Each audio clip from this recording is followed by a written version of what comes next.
kepada Bang Mulyadi ini. Eh, Bang Mulyadi, mungkin yang harus diingat lagi, Pak Nasir itu tidak pernah setelah selain Perdana Menteri ya, dalam struktur pemerintahan kita, Pak Nasir itu tidak pernah menjadi Menteri Luar Negeri, tapi Menteri Penerangan pertama, Menkominfo lah. Itu kalau itu saya nggak nemuin itu. Misalnya ada sebuah gedung khusus atau ruangan khusus yang kemudian aula Pak Nasir misalnya, kan nggak ada. Nggak ada. Misalnya Menkominfo itu baru punya masjid itu pada zaman Presiden Jokowi waktu itu, siapa yang mantan CEO bidang telekomunikasi itu buat masjid di depannya itu. Saya sempat berharap masjid itu dikasih nama masjid Pak Nasir gitu, ternyata enggak juga tuh. Masjidnya Masjid At-Taqwa. Jadi itu hanya gambaran aja. Jadi ini mengenai masalah perjalanan akidah dan juga mengenai masalah perjuangan tadi kemanusiaan. Saya pikir kita ini Muslim ya.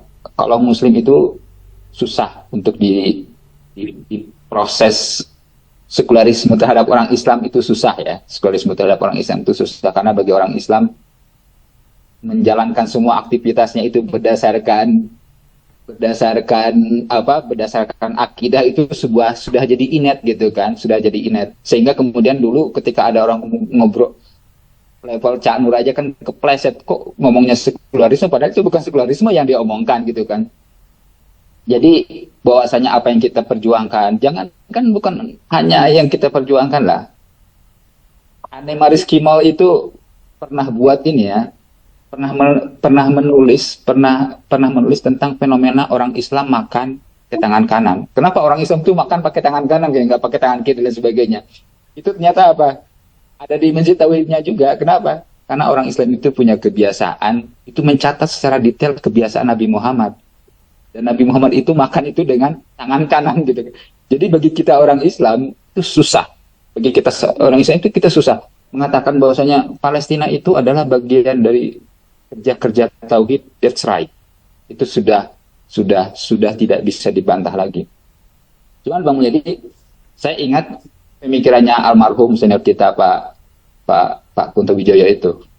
Jadi menurut Pak Kunto ini saatnya sekarang ini harus ada transisi dalam pola kita perjuangan Islam itu. Transisi apa?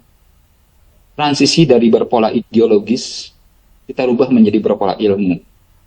Kenapa kalau transisi ideologis itu mesti kita rubah? Karena kalau ideologis itu sifatnya hitam putih.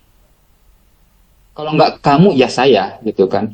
Nah kalau ilmu itu enggak, kalau kata Pak itu siapa, kalau kata Pak Kunto, ilmu itu yang kasihku ingkisapan taman, jadi dia akan terbuka saja gitu kan. Yang kasihku ingkisapan taman, jadi terbuka saja. Makanya kemudian dalam konteks Palestina pun saya tidak pernah memandang bahwasanya apa yang dikatakan oleh Pak Nasir itu sebagai sebuah aksentuasi perjuangan akidah, refleksi dari perjuangan akidah, ya tidak bisa seperti itu karena kita Muslim, kita tidak bisa.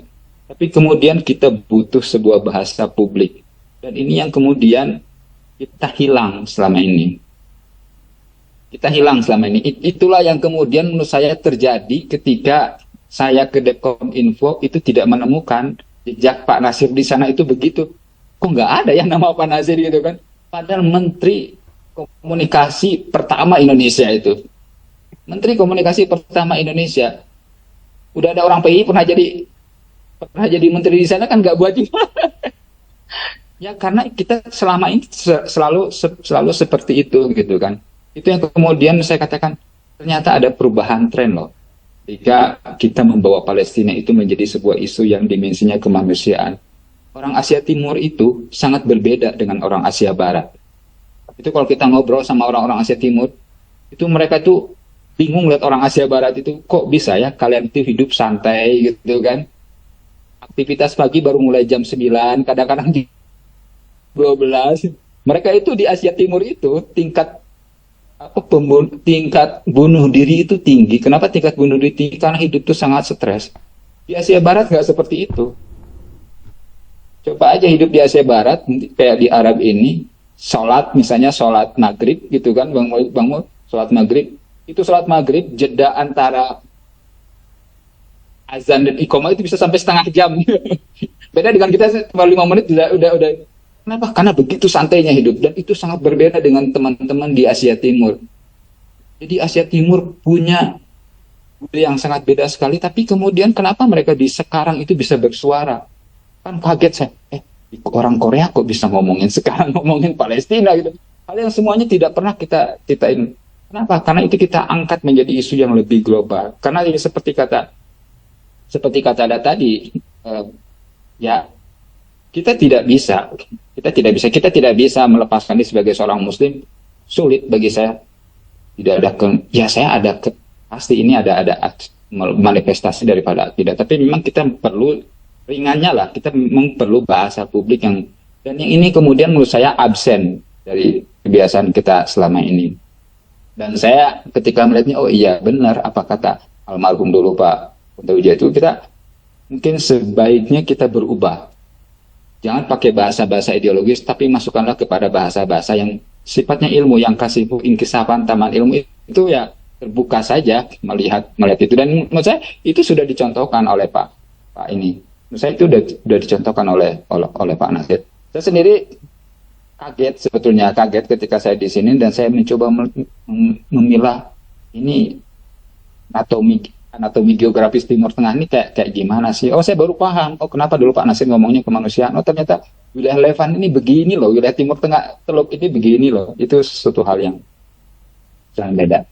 Nah, mungkin itu Bang Mulyadi dan yang lain sebagainya. Jadi saya pikir katanya itu tadi tidak susah bagi kita orang Islam, itu susah lah ya. Bagi kita orang Islam itu susah ketika kita mengatakan tidak ada kaitannya dengan apa yang kita katakan di tiga kaitan ini, tidak bisa seperti itu. Cuman memang perlu ada pendekatan, perlu ada bahasa publik yang kemudian itu yang menjadi titik kelemahan kita selama. Itu saja mungkin Pak Banu Widodo. Insya Allah.